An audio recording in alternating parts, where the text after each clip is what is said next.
அது ஒரு அழகிய கிராமம். அக்கிராமத்தில் ஆலமரம் ஒன்று இருந்தது. அந்த ஆலமரத்தில் 2 காகங்கள் கூடு கட்டி வாழ்ந்து வந்தன. ஆலமரத்தின் கீழ்ப்பகுதியில் ஒரு பெரிய பொந்து ஒன்று இருந்தது.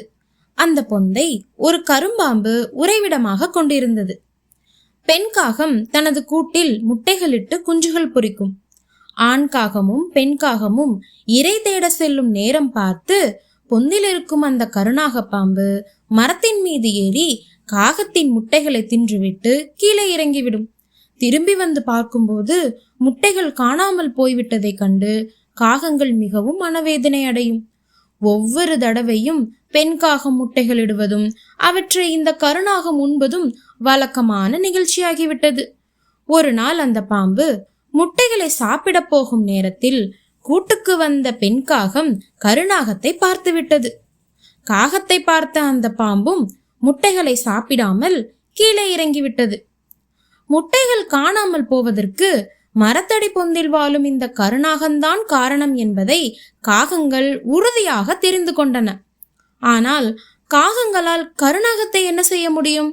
தலைவிதியே என சில காலத்தை ஓட்டின. திரும்ப திரும்ப தன் முட்டைகளை இழக்கும் அவலத்தை பெண் காகத்தால் கொஞ்சம் கூட சகித்து கொள்ளவே முடியவில்லை.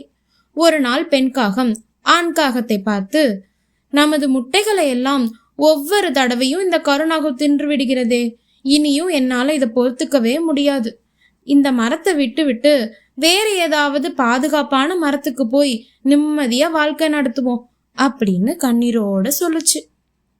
பெண் காகம் கூறியதை கேட்டு மனவேதனையுற்ற ஆண் காகம் தன் மனைவியை நோக்கி, ஓ மனக்குமுறல் எனக்கு நல்லாவே புரியுது. ஆனா சில விஷயங்களை நம்ம யோசிச்சு பார்க்க வேண்டியது இருக்கு. ரொம்ப நாளா நம்ம இந்த மரத்துல தான் வசிச்சுக்கிட்டு வரோம். வேறு இடத்திற்கு போறதுக்கு எனக்கு மனசு கேட்கவே இல்லை. ஆனா அதுக்காக இந்த கருநாக பாம்போட அட்டூழியத்தை நீ பொறுத்துக்கோன்னு நான் சொல்ல வரல. இதுக்கு ஏதாவது ஒரு உபாயம் செய்து இந்த பாம்பை கொன்றாக வேண்டும் என்று ஆண்காகம் கூறியது. இந்த கொடிய விஷமுள்ள கருநாகத்தை எப்படி நம்மால கொல்ல முடியும் என்று சந்தேகத்தோடு பெண் காகம் கேட்டது. கருநாகத்தை கொல்ற அளவுக்கு வலிமையோ வல்லமையோ எனக்கு கிடையாது என்பது உண்மைதான். ஆனா நல்ல அறிவாற்றல் மிக்க நிறைய நண்பர்கள் பலர் எனக்கு இருக்கிறாங்க.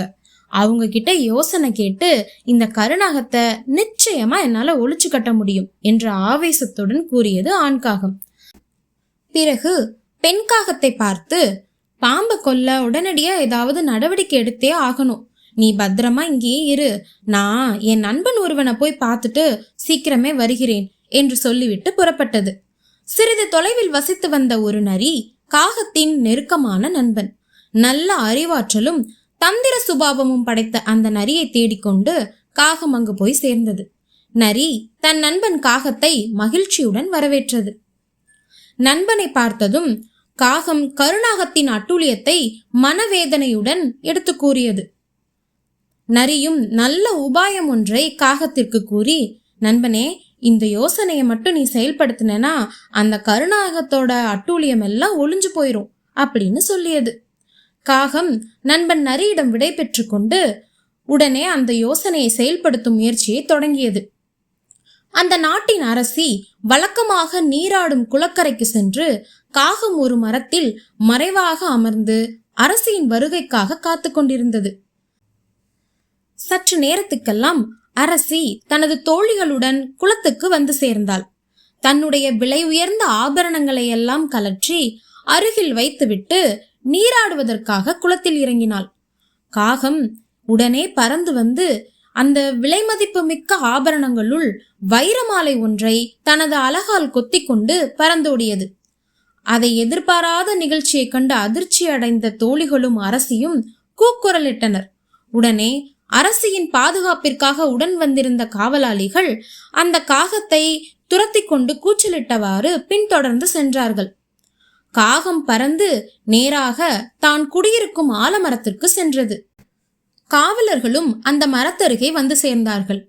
காகம் தான் கொத்தி வைத்திருந்த அரசியின் வைரமாலையை காவலர்கள் கண் பார்வையில் படும் விதமாக கருநாகத்தின் பொந்துக்குள் போட்டுவிட்டது.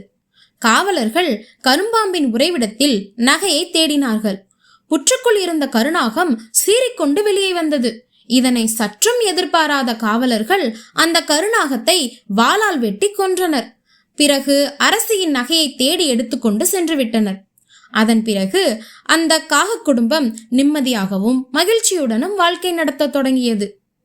இந்த கதையின் நீதி: நம்மை விட வலிமையான எதிரி நம்மை தந்திரத்தாலும் சூழ்ச்சியாலும் தொடர்ந்து துன்புறுத்திக்கிட்டே இருக்கும்போது நம்ம சோர்ந்து போய் நம்பிக்கை இழந்துடாம இருக்கணும்.